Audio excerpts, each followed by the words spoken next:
آپ نے کہا جن مردوں کا جنازہ دیوبندی اور بریلوی امام پڑھاتے ہیں وہ بغیر جنازے کے ہی دفن ہوتے ہیں۔ اس کا مطلب یہ ہے کہ ان کو جنازہ پڑھانا آتا ہی نہیں ہے۔ جنازہ صرف اہل حدیث اماموں کو ہی پڑھانا آتا ہے۔ اس کا یہ مطلب ہو گیا پھر ان کا جنازہ ہی نہیں ہے۔ السلام علیکم ورحمۃ اللہ، میرے مٹھڑے، میرے پیارے، میرے بھائی، میری مکھڑ، میری ملائی۔ آپ کے ساؤنڈ سے، آواز سے لگتا ہے کہ آپ ہیں کشمیری بھائی۔ بہرحال اللہ تعالیٰ آپ کو جزائے خیر عطا فرمائے۔ اب آپ کا سوال یہ ہے، یہ دیکھیں نا، یہ سوال ہے، اس طریقے پر پوچھو۔ یہ مسلمان، یہ کافر، یہ کھیل مسلمانوں میں نہیں کھیلا کرتے۔ بریلوی بھی مسلمان ہیں بیچارے شودڑے ہیں نا، اور دیوبندی بھی مسلمان ہیں لیکن ہیں بیچارے اور شودڑے۔ تو یہ نہ فتویٰ ہم نے لگایا ہے کہ وہ کافر ہے، اور نہ یہ ہمارے ذمے لگاؤ کہ ہم نے ان کو کافر کہا۔ سوال آپ نے پوچھا دیوبندی بریلوی امام ان کو جنازہ پڑھانا نہیں آتا۔ جی ہاں، وہ جنازہ پڑھتے ہی نہیں ہے، نہ جنازہ پڑھانا آتا ہے۔ اللہ کی قسم، روئے زمین پر جنازہ پڑھانا آتا ہے تو اہل حدیث کو آتا ہے، یا وہ جو لوگ اہل حدیث کی طرح جنازہ پڑھ لیں۔ ٹھیک ہے جی۔ جنازے کے اندر پہلی تکبیر کے بعد سورۃ الفاتحہ پڑھنی ہے، امام بھی پڑھے گا، مقتدی بھی پڑھیں گے۔ جنازے کے اندر دوسری تکبیر کے اندر امام بھی درود ابراہیمی پڑھے گا، مقتدی بھی درود ابراہیمی پڑھیں گے، بغیر سلمتا بارکتا ترحمتا کے۔ جنازے میں تیسری تکبیر کے بعد امام بھی دعائیں پڑھے گا، مقتدی بھی دعائیں پڑھیں گے، اللہم اغفر لہا اور اللہم اغفر لی حیینا، اللہم ان عبدک فی ذمک وہب لی جوارک فی ذمتک وہب لی جوارک، اللہم انت ربها وانت خلقتها۔ یہ دعائیں پڑھیں گے۔ اور چوتھی تکبیر کے بعد سلام پھیر دیا جائے گا، یا پانچویں تکبیر کے بعد سلام پھیرا جائے گا، اور چوتھی کے بعد بھی دعائیں کی جائیں گی۔ یہ جنازہ ہے۔ جنازہ روئے زمین پر پڑھنا آتا ہے تو اہل حدیث کو آتا ہے۔ اللہ کی قسم ایسا جنازہ پڑھائیں کہ سننے والے بھی عش کر جائیں اور پیچھے کھڑے ہوئے کہے کہ کاش یہ میرا جنازہ ہوتا۔ تو آپ کا سوال کہ دیوبندی بریلویوں کو، آپ نے وائس تو ڈیلیٹ کر دی لیکن میں نے سن لی تھی کہ دیوبندی بریلویوں کو جنازہ پڑھنا نہیں آتا، جزیہ نہیں آتا۔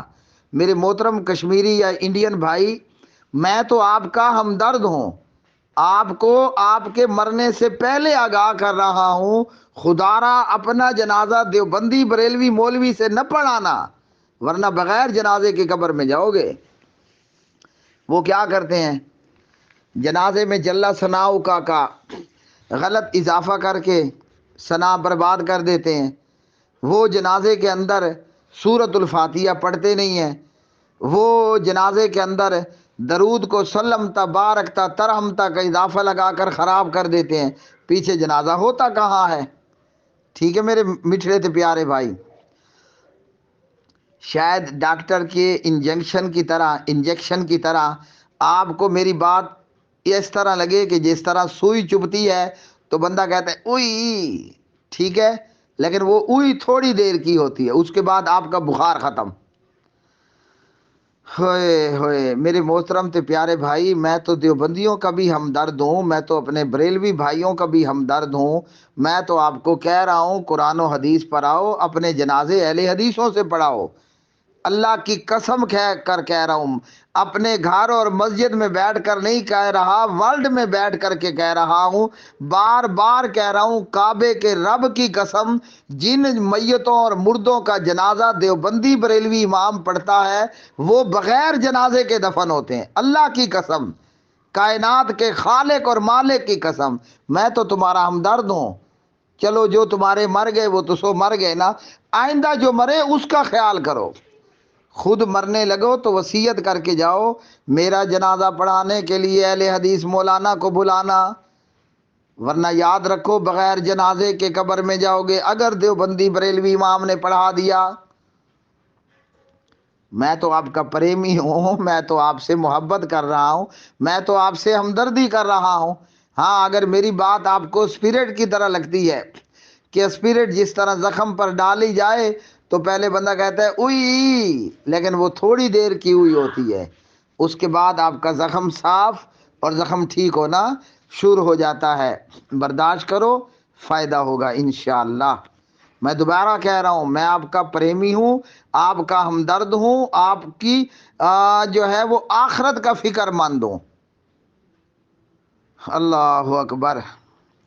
جنازہ وہ جان بوجھ کر تقلیداً غلط پڑھتے ہیں اور میت کے ساتھ برا کر جاتے ہیں، مردے کے ساتھ غلط جنازہ پڑھا کر برائی کر جاتے ہیں.